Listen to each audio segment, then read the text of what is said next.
24 hours ഒരു മണിക്കൂർ നമ്മൾ പോയി സുംബ ചെയ്ത് ആ ഒരു ഹോൾ ഡേ ഭയങ്കര ആക്റ്റീവായിട്ടും പൊതുവെ കുട്ടികളുടെ ആരോഗ്യത്തിന് വളരെയധികം സഹായിക്കുന്ന ഒരു ഫിറ്റ്നസ് ഫോമാറ്റാണ്.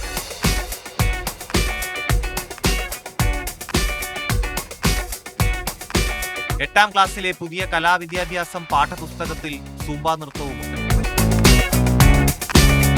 നല്ല എക്സ്പീരിയൻസ് ആയിരുന്നു, നല്ല എനർജറ്റിക്കും ഒരു വെക്കേഷന് നല്ലൊരു എൻജോയ്മെന്റ് ആയിട്ട് തോന്നി. സ്കൂൾ ചെയ്യുമ്പോൾ വളരെ ഫണ്ണായിരുന്നു, ഞങ്ങളെല്ലാവരും ഒരേപോലെ, മാമിലെ ഒരുപാട് ഫണ്ണായിരുന്നു. സ്കൂളുമായിട്ട് ഈവനിങ് പ്രോഗ്രാമായിട്ട് പോകുന്നുണ്ട്.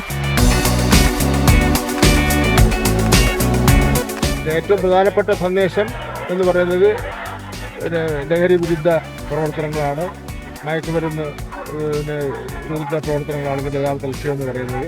സ്കൂളുകളിൽ സൂംബ ഡാൻസ് പീരീഡ് ഏത് സമയം വേണമെന്നാണ് ഇനിയുള്ള ആലോചന. എല്ലാം മറന്ന് വളരെ ബ്യൂട്ടിഫുൾ ആയിട്ട് നമ്മൾ ചെയ്യുന്ന ഒരു കാര്യമല്ലേ. അപ്പോൾ അത് കുട്ടികൾക്ക് ഏറ്റവും നല്ലൊരു റിലീഫായിട്ട് തന്നെയാണ് കുട്ടികൾക്ക് അത് ഒരു റിസൾട്ടായിട്ട് വരിക.